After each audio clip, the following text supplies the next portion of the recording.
जी हाँ दोस्तों, नमस्कार। तो सबसे पहले मैं अपने सभी विद्वान साथियों को, विषी बहनों को, सभी प्रिय मित्रों को जितेंद्र क्लासेस की इस ऑनलाइन कक्षा की तरफ से और मैं अपनी तरफ से आप सभी लोगों को बहुत बहुत अतल दिल की गहराइयों से स्वागत करता हूँ, साधुवाद देता हूँ और अभिनंदन करता हूँ। स्टूडेंट, आज हम समाज के वो टॉपिक आपके सामने लाने वाले हैं जहाँ बहुत अधिक मात्रा में स्टूडेंट भ्रमित होकर एग्ज़ाम हॉल में वो प्रश्न गलत कर ही देते हैं। क्यों ना हमारे स्टूडेंट स्मार्ट स्टडी करते हों। आइए ज़रा देखते हैं, ज़्यादा समय नहीं, 5 मिनट में बहुत सारे कुछ ऐसे टॉपिक मैं क्लियर कराने वाला हूं जो आपके लिए बहुत लाभदायक होगा।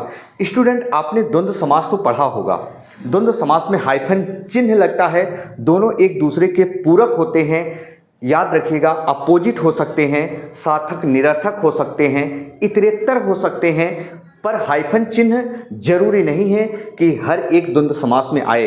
जैसे हम बात करेंगे द्वंद्व समास की स्टूडेंट, जैसे मैंने कुछ प्रश्न लिखा, आप ध्यान से सुनिएगा।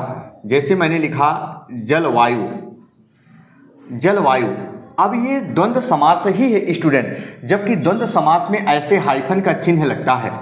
अब बीच में नहीं होगा जलवायु। जैसे देखो स्टूडेंट, मैंने लिखा जलवायु, जैसे मैंने लिखा सीताराम, सीता राम, जैसे मैंने लिखा स्टूडेंट लव कुश।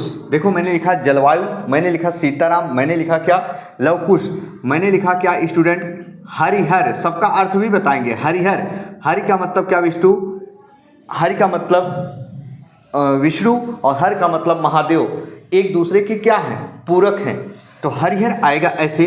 ऐसे शिवशंकर आएगा दोस्तों, शिवशंकर, शिवशंकर। देखो स्टूडेंट, शिवशंकर दोनों जन अलग अलग, आप जान रहे होंगे भगवान शिव और शंकर अलग अलग हैं।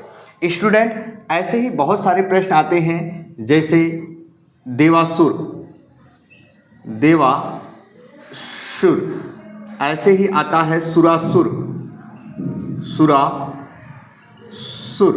ऐसे आता है लाभालाभ, लाभा लाभ, ऐसे आता है स्टूडेंट। जरा देखेंगे शीतोष्ण, जी हाँ क्या आता है, ऐसे आता है शीतोष्ण। देखिए क्या ऐसे आता है कृष्णा अर्जुन। स्टूडेंट क्या आता है, कृष्णा अर्जुन। ऐसे आता है स्टूडेंट धनुर्बाण, धनुर्बाण। स्टूडेंट, अब आपको समझ में आया होगा। जरूरी नहीं कि आप कॉम्पिटिटिव एग्जाम की तैयारी कर रहे हो स्टूडेंट, कितना भी स्मार्ट स्टडी कर रहे हो, आप ध्यान से सुनना। जितने भी हमारे विद्वान साथी और विषी बहनें देख पा रहे हो, मुझे दूर दराज एरिया से ऐसे ही कंटेंट मैं प्रोवाइड कराता हूँ जहाँ सफलता के चांसेस बढ़ जाते हैं और सफलता के दरवाजे आपके लिए खुले मिलते हैं। तो अब जरा देखो, आप जैसे पढ़ते हो भाई बहन, जरूरी नहीं कि स्टूडेंट यही प्रश्न आपके एग्जाम में आए द्वंद्व समास में। तो समास के बहुत सारे वीडियो मैंने डाले हैं और ऐसे ही वीडियो आप तक पहुंचेगी।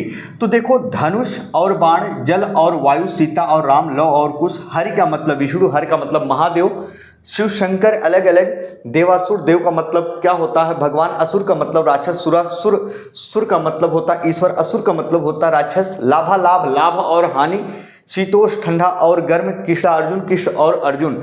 तो मेरा कहने का मतलब ये हुआ स्टूडेंट, द्वंद्व समास में कुछ ऐसे समास होते हैं जहां हाइफन चिन्ह कदापि नहीं मिलेगा। बहुत ध्यान से सुनिएगा स्टूडेंट, बात समझ में आ चुकी होगी। लेकिन ऐसे बहुत सारे प्रश्न होते हैं, जैसे बहुव्रीहि समास, उस पर भी हम चर्चा कर लेते हैं स्टूडेंट। जैसे आता है पंकज, जैसे आता है सरोज, ये बहुव्रीहि समास होते हैं, समझना। हम सारी चीज़ें कराएंगे। सरोज, जैसे आता है पंकज, तो ये क्या होते हैं, बहुव्रीहि समास होते हैं, है ना, बहुव्रीहि समास होते हैं स्टूडेंट। चलिए, चैनल पर नए होंगे तो चैनल को सब्सक्राइब जरूर कर लीजिएगा। लेखपाल की हिंदी की क्लास हमारी टीम तैयार है, जल्द उतरेगी स्टूडेंट, परेशान बिल्कुल मत होना। हर एक क्लास चलेगी आप लोगों के लिए। लेखपाल की बात कर रहे हैं जो वैकेंसी आने वाली है। तो चैनल पर नए होंगे तो चैनल को सब्सक्राइब जरूर कर लीजिएगा। हिंदी की क्लासेस, सारी क्लासेस आपको फ्री प्रोवाइड कराएंगे स्टूडेंट, मेरी गारंटी है। चलिए स्टूडेंट, तब तक के लिए जय हिंद, जय भारत।